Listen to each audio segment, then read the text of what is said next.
welcome back to All of the Above podcast with me, Emma Kyo. So this week I am riding solo, as I always say, because I know you like my solo episodes, and it's just about bringing my own expertise and life experiences into the podcast because we want relatability, we want authenticity, transparency, exactly where I'm at. I'm a 39-year-old woman navigating life. I don't have it figured out, and this is the thing. This is what the journey is about, called life, and it's all about all of the above. And when I sat and I talked to myself, I was like, what do I want to bring to the table?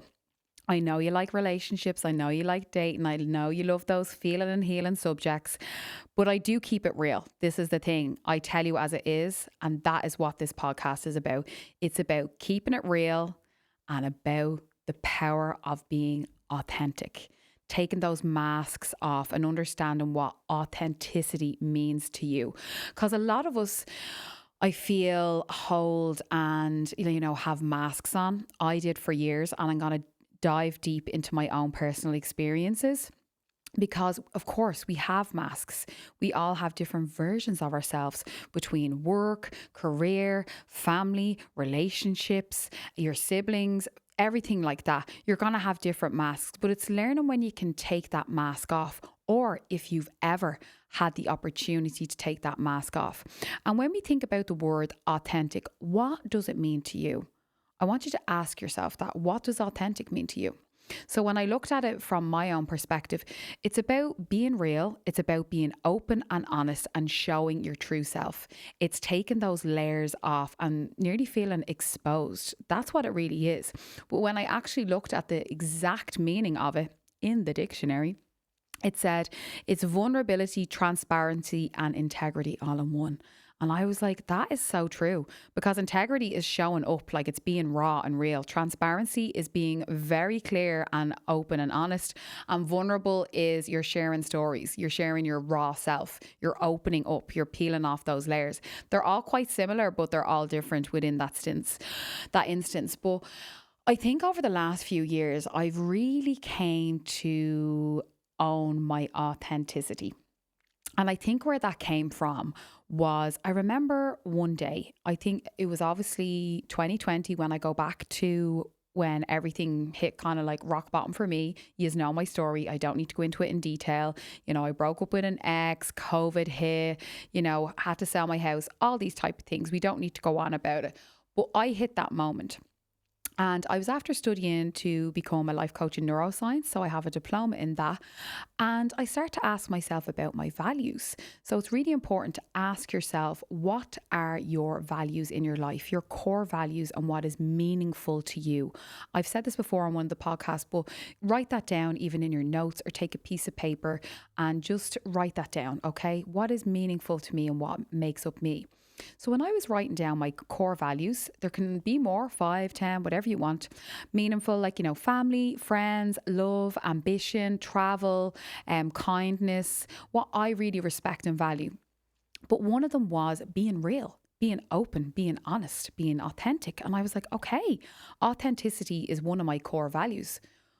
But I didn't feel I was being authentic. I wasn't showing up online as authentic. Yeah, I was on, I'm on Instagram, I'm on socials, but I was showing up, for the gram, for the likes, for the outfits, which I do love. I did love that. But I wasn't sharing, the nitty gritty of what I was going through in my life. And you're allowed to keep things private. This is the thing. I didn't feel I was showing my whole self. I thought I was nearly performing.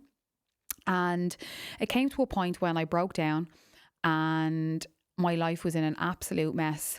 And I was like, okay, I need to go inward to realize what I want to put outward. Okay.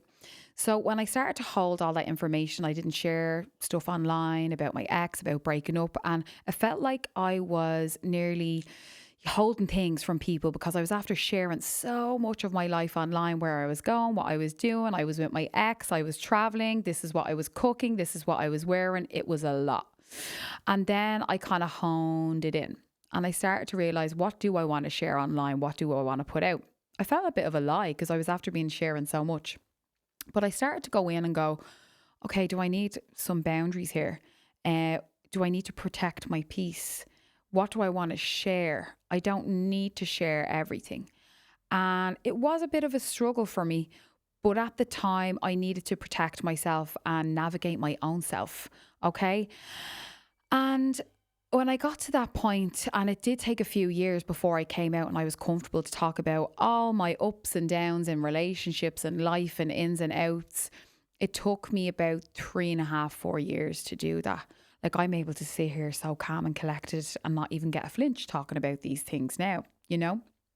And like, it came to a point where I didn't really like to open up and say how I felt. And I think that really came from my long term relationship. I would have said, yeah, I love you. But I never would have communicated exactly what I want. And I would have cracked on in my family dynamic as well about being the helper, the caregiver, the older sister, yes, the people pleaser, and just cracked on because not only did I want to be liked and loved, etc., I didn't want to let people down. And I didn't want to let people know how I felt. But inside, I was running away from myself. I didn't like how that felt, and I was getting overwhelmed. I was getting anxious because I was running away from who I wanted to be. And when I started to ask myself all those questions from journaling and going to therapy as well, I was like, I'm not being authentic to myself. I keep running away to other people and I'm running away from myself.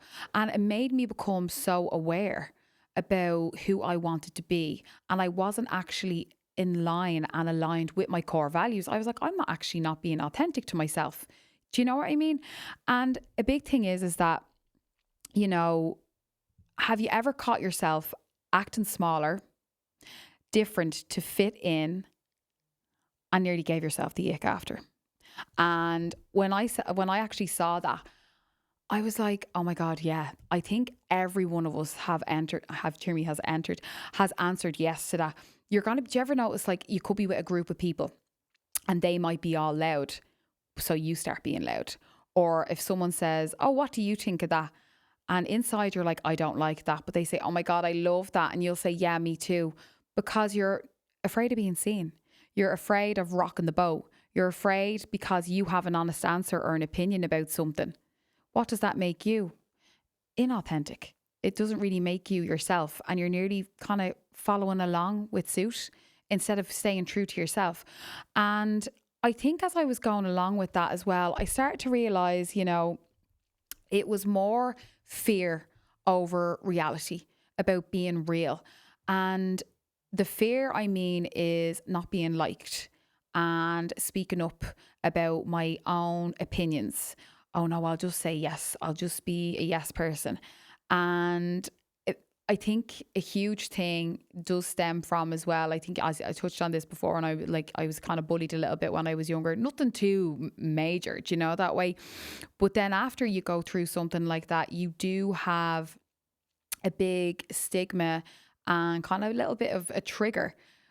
You don't want to rock the boat, not to be liked anymore, or not to be bullied or judged. The judgment card is huge around this. And I think when you're playing around with that judgment card and the people pleasing and wanting to be liked, you're actually losing sight of yourself as well. And I have that down there is like, you want to chat about why we feel we have to mask ourselves and why are we afraid of people seeing our true self. And when I wrote that down last night, when I was writing all my notes, I started to think, I was like, who have I masked? Like, I masked, I'd say, for the majority of my life, only I'd say up until the last few years. That is being totally honest with you, because I stripped everything back and I started to relearn about me and uncover all the things and all the patterns and beliefs and behaviors of who I am and who I want to be. And I call this like a life audit. And I do this time to time, and especially every year with your journal. And it's a really good thing to do. A life audit is take stock of where you're at right now. So we're a quarter of the way into our year. And I want you to write down whether it's physical, mental, emotional, or spiritual things. What are goals in your life? And take stock of where you're at right now. How do you want to feel? And what are those little things you want to do? It's very important that we take stock of where we're at right here, right now. Yes, it's always about the bigger picture, but you want to have those quarterly check-ins. You know, it doesn't have to be every month, But every year we do a little life audit, whether you decide to reflect on journaling, where you're at, and then we do our vision boards. But it's very important to check in on who you are and where you want to be. And a lot of people would say, oh, I don't want to change. I think a lot of us want to change, but we're changing every day. This is the thing. It's very important to figure out who you want to be and remember that your core values change all the time. So getting into it then on a personal note from that little intro, I kind of touched on as well about online and about Instagram and about wanting to be like, validated and share my whole life, and even about being real and authentic to the likes of my relationships and to my partners. So I wouldn't have really spoke out to kind of communicate things and, rock the boat, and you'd feel that tension over time building. And then trying to bring those people back together, but you're not being open and honest. And that was a big learning curve for me, was relationships and being authentic in relationships. I know I sound like a serial dater, but I am 39. I do think now, over from being single and being with my boyfriend at the moment, is probably the most raw and real I've ever been in my life. And it took me like 39 years to get here. This is the thing, where every relationship is going to be your biggest teacher on how raw, honest, authentic that you can be towards yourself. But from where I was then to where I is now, like, I'll communicate. If I feel something, I'll say it, but I'll wait a few days or a week. I'll sit in my own emotions because I don't want to just deflect immediately. Where before I would deflect immediately. I feel this way, I feel that way. No, we're allowed to sit in our emotions. It's very important. I'm a feeler. I'm a water sign, and I feel everything deeply. Instead of just constantly reacting with how you feel, it's learning to respond and not react. Sit in your emotions and then address. And that's what I've learned to do with my boyfriend now. It's learning to really sit with those emotions and then talk in a really nice, chill and calm manner as well. We don't need to attack, and give yourself compassion with those emotions as well. Mind yourself. I'm really able to be vulnerable without being upset. I used to get really upset when I was open and honest and vulnerable, where now I'm able to navigate those conversations from a place of calmness and compassion. And I definitely give myself a pat on the back, and my own expertise, I think, as well, life experiences, relationships, and then what I've learned along the way through, college, diplomas, having people on the podcast. I do think it's really important to, Grace O'Shea said, is like, you need to really nurture your nature as well. Like, nurture yourself in all relationships of your life as well. I touched on, pre-COVID Emma to now. I definitely think I am the most authentic version of myself now. And even sitting here on this podcast, being raw, being real, like having a sex, not expert or specialist on, like, I wouldn't have had that on, how do you say, 2-3 years ago. Being open, being honest. I feel as I'm like an onion, as the layers and the age kind of strips back. And I think turning 40 this year, I'm learning to give zero fucks. Like, I'm just over giving a fuck. Do you get me? But don't get me wrong, I'll probably run off and cry at the same time. But I'm learning slowly to really let go of that judgment, strip back a little bit, care a little less. Doesn't mean all, but really sitting in that discomfort of not caring if you're liked, not caring if your opinion doesn't matter. It's all those little things that I'm learning along the way, and learning to calm my own chaos. And I know anxiety is a big thing, especially for me. I didn't know I had high functioning anxiety as well. And it is learning to calm my inner world. And I think that's why I turned at the time to mindfulness. My inner world was like havoc. I was constantly thinking of the future, and I was worrying about the past. I was forgetting to live in the now. And even though we were in COVID at the time, it was still really hard. And now, yeah, of course, there's going to be times in my life that is absolutely chaos, but it's learning to really learn with the ebb and flow. Where before, I wanted to cancel yesterday. I had 2 events, and I had an appointment, and I wanted to go to the gym. I woke up and I said, I want to cancel today. And in that moment, I said, is this just how I feel? Can I push through this feeling, or do I have to cancel the whole day because I feel a bit shitty? And then in that moment, I said, no, I'm going to push through this feeling. I'm going to surrender. And I did. And I was so happy. I got everything done, because the old me would have been like, oh, feck it, I'm just going by how I feel all the time. But if I constantly went with how I feel, I wouldn't kind of get to the end goal of feeling nearly better about myself, because sometimes it can be the other side of the coin. Yes, there's going to be days we need to surrender. But on the other side of the coin, sometimes we actually need to push through. And someone wrote to me on TikTok and said this. It was like, chase, follow the plan, not the feeling. And that really sat with me. I was like, yes. Oh, she said, follow the plan, not the mood. But I kind of changed it to the feeling, because I actually love that. It's going to be a new tagline. So I've kind of made it my own, but definitely inspired by one of my followers on TikTok. And I was like, yeah, you know, follow the plan, not the follow the plan, not the feeling. I'm getting like tongue tied here. She said, then she saw. But that is the thing. And then the turning point for me along this journey definitely was, I'd say, when I hit rock bottom as well. I think it's really important to see, you know, what areas in your life do you want to be authentic? What areas do you want to be your true self? Because it really is hard, and it's learning to be comfortable with the uncomfortable. And that's something I always say, because I want to be comfy. This is the thing. But our ego does not. You know, we want to fuel that ego, but it's learning when not to fuel that ego. It's so important to learn to be comfortable with the uncomfortable and work through and navigate and weave. I feel I'm in that messy middle at the moment. I'm winging life. Like, honestly, I don't know what I'm doing, but I'm just going with it.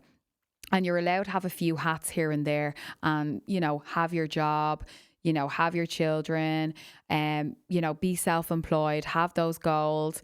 Like, you're allowed to have all that at the same time. But I think we're all winging life. If you say you've a whole life planned out and you're ticking the box, then I'm really like, you know, hats off to you, big time. But at the same time, I'm like, does anyone have it figured out? I was that person to have the whole checklist, and then it went tits up.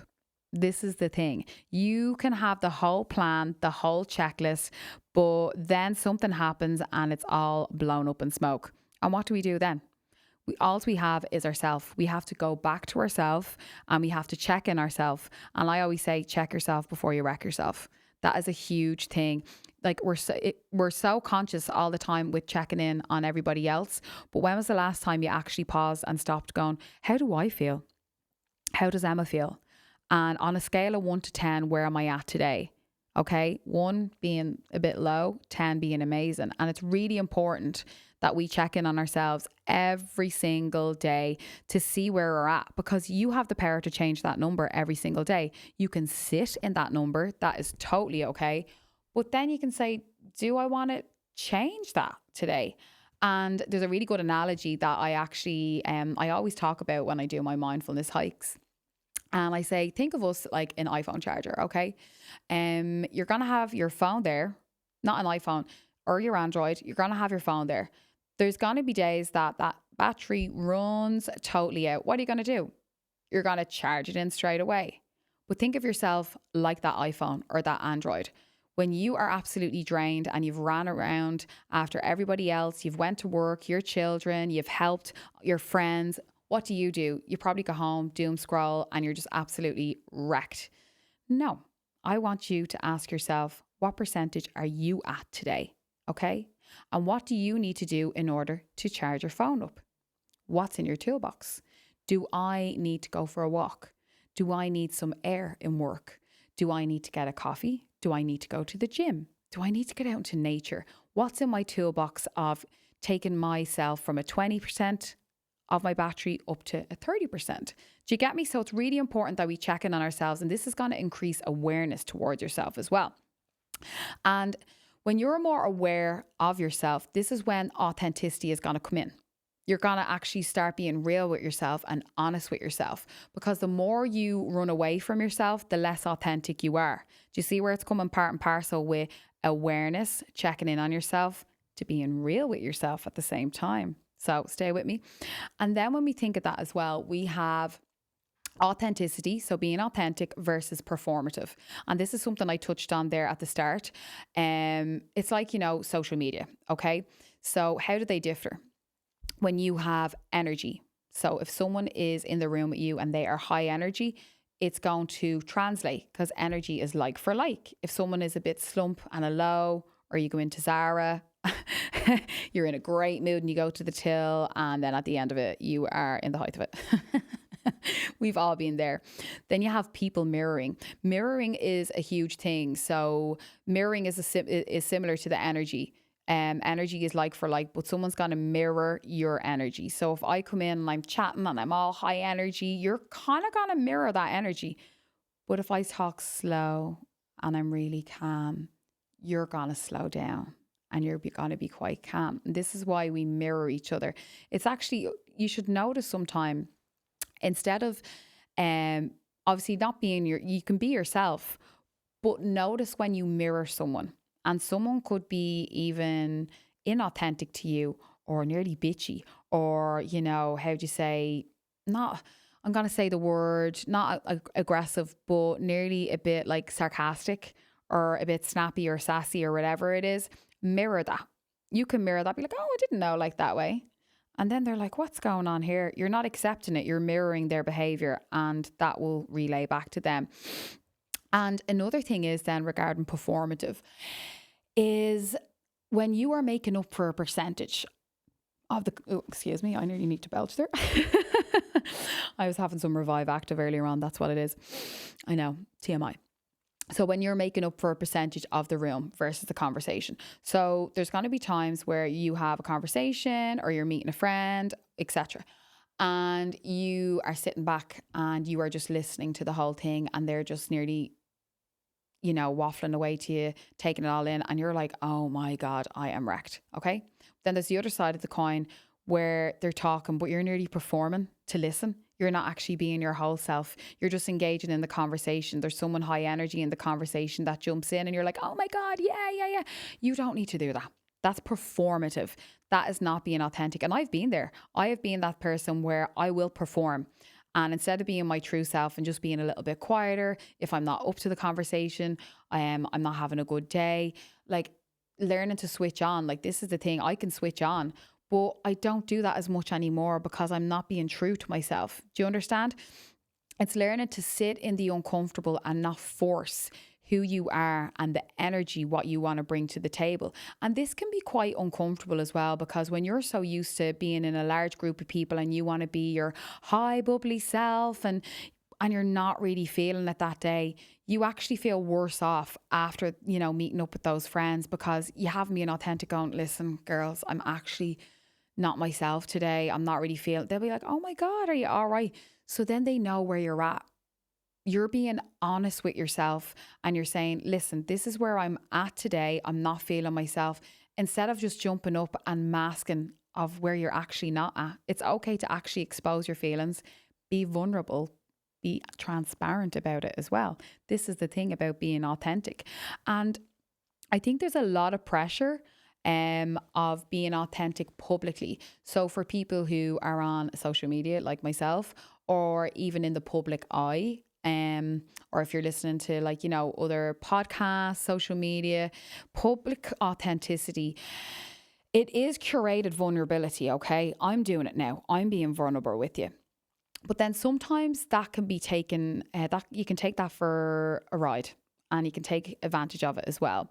People can play on that. And I do feel social media, there is a point it can be played on all the time.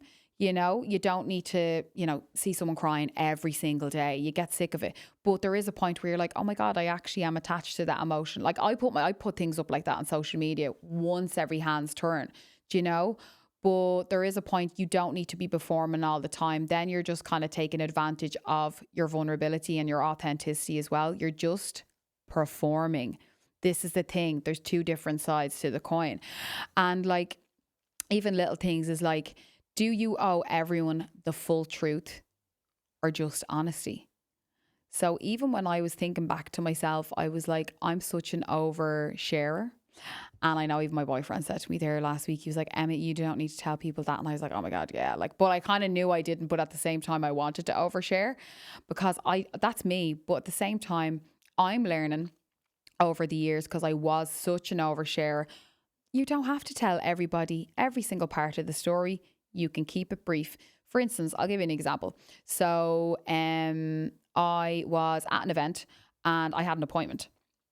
I didn't want to go into detail about it. I just said, I have to leave early. And they were like, oh, why? They asked. Sometimes you don't need to give a full explanation. I was like, oh, I have an appointment. But then they could see, oh, can you not stay? Blah, blah, blah. And I was like, no, unfortunately, I can't. I was like, I have an appointment. So then the conversation was closed then. But the old Emma would be like, oh, no, and this, and I have to get this checked, and I have to go this and this. You don't need to over explain yourself. You've already given the point. Do you know that way? And I do think maybe as an Irish nation as well, and we don't want to let people down, but you've already said you can't make it as well, and you've already been honest, and then you've dove in a little bit that you have an appointment, but that's enough. That's enough. We don't have to overshare. So it's learning those boundaries, and I have that down here. Boundaries is absolutely huge. And even like when I was talking about at the start, when I was diving into, I talk about relationships. I talk about, exes here and there. I don't dive too much into it, and I don't share too much into it. And even with my boyfriend at the moment, I don't share him online because I don't need to. It's private at the end of the day, but I'm still being authentic to myself. I don't need to share my whole world.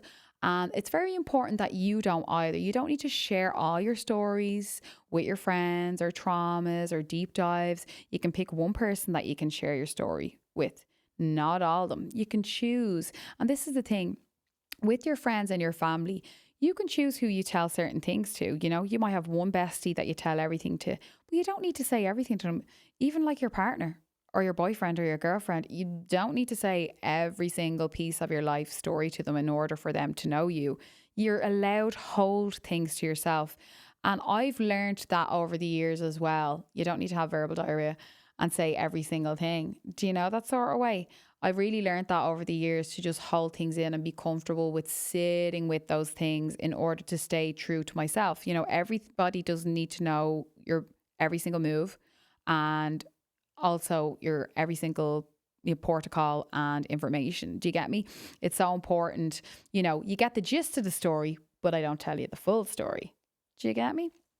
And I think as well, when I was like diving into this and like summarizing things as well, I think what I've learned along this is learning to care less and seek validation.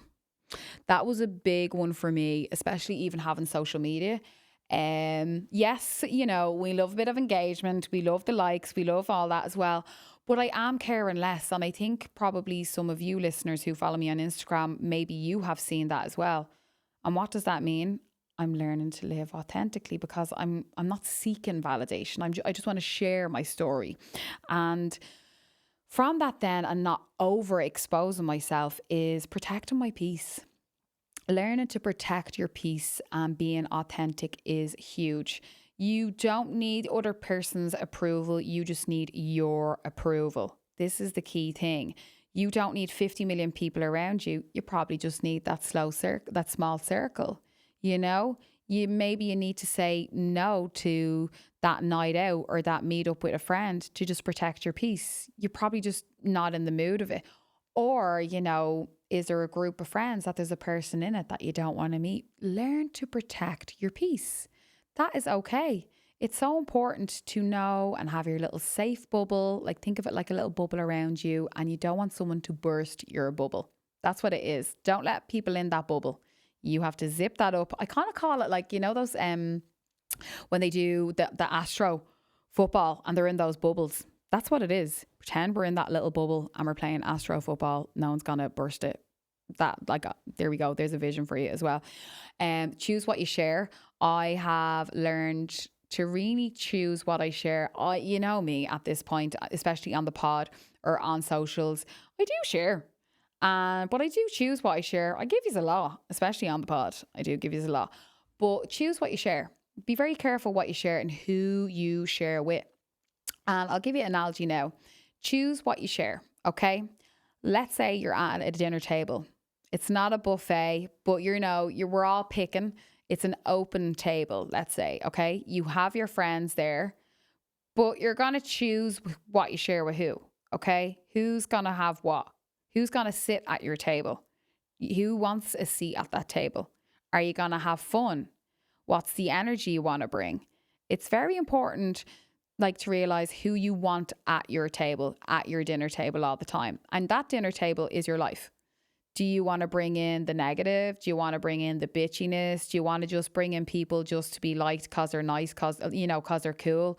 No, no, no, no, no, no, no, no. We don't need to do that anymore. We're actually getting too old and too aware for that shit. That's being honest. So who do you want to sit at your dinner table? And that is given boundaries, people pleasing as well. We don't want to do that. I talked about this in another pod about our house on a hill.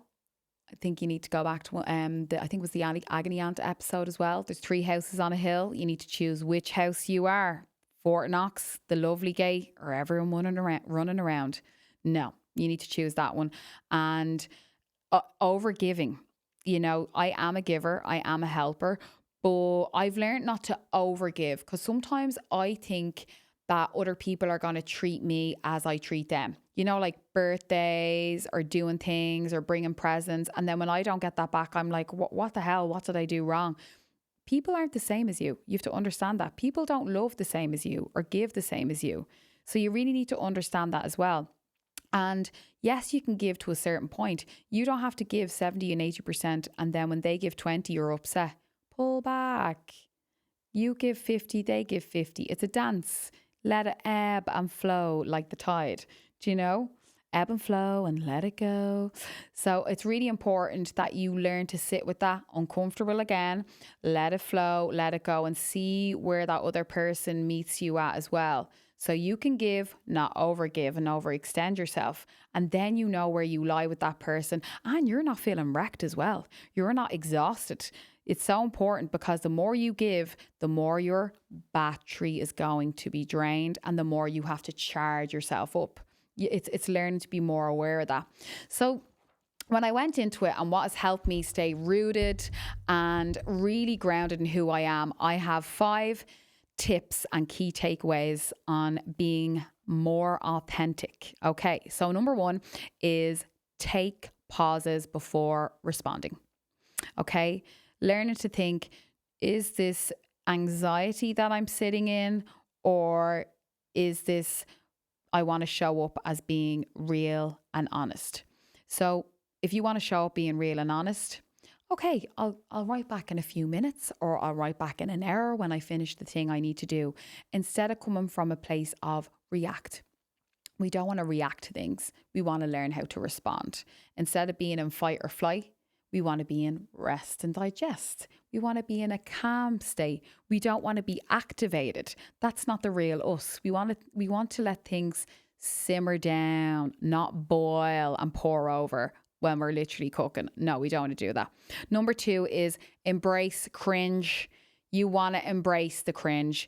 You want to be laid, stripped bare, and people to see you. I have it down here. These are the moments that you are the most you, when you feel cringy and too much.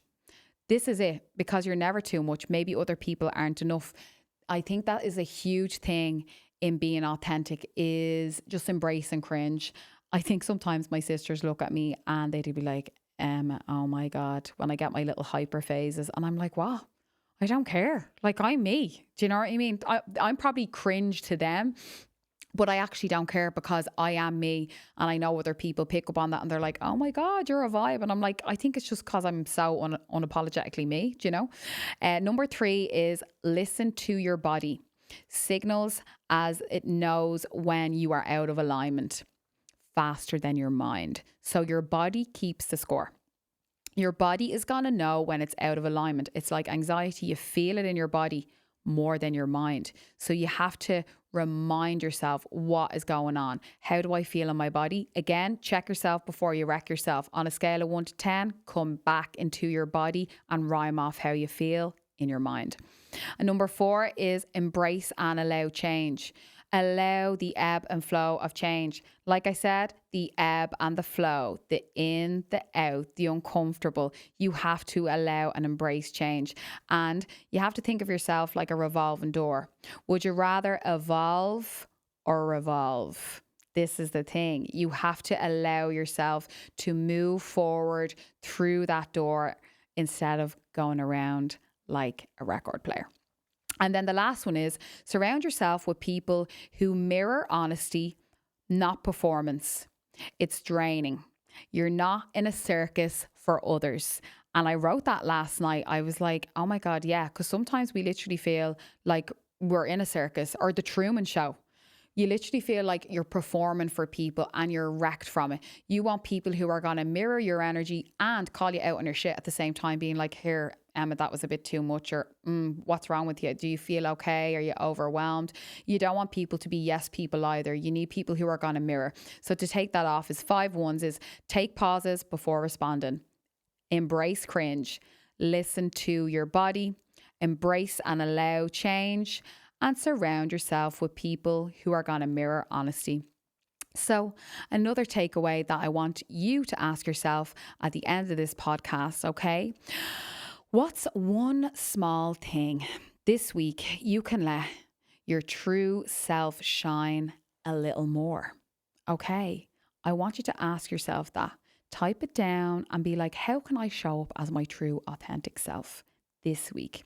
I hope you loved that episode because I really wanted to hone in on something which is really special for me. I do feel that I am being my authentic and my real self.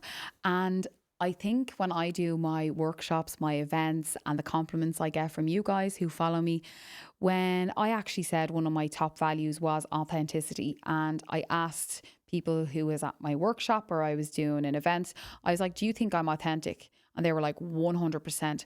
I know now I'm actually living and aligned with my core value. And that is something that is so rewarding for me, especially for the work that I've done. I just feel like I'm so happy that I get to align with it, but I always have to check in on myself as well. So yeah. And I said before as well, I was out on a hike before with a few of the girls, and one of the women came up to me and she said, I love the way you love yourself. And it wasn't in like an up your own arse kind of way. I just had a big smile on my face and I was like, yeah, I do love myself. And I think it's really important to love yourself along this journey called life and be authentic. And I'm going to wrap up this episode with a gorgeous quote from Brene Brown. It says, authenticity is the daily practice of letting go of who we think we're supposed to be and embracing who we are. So thank you so much for listening to all the above, and I'll see you next week.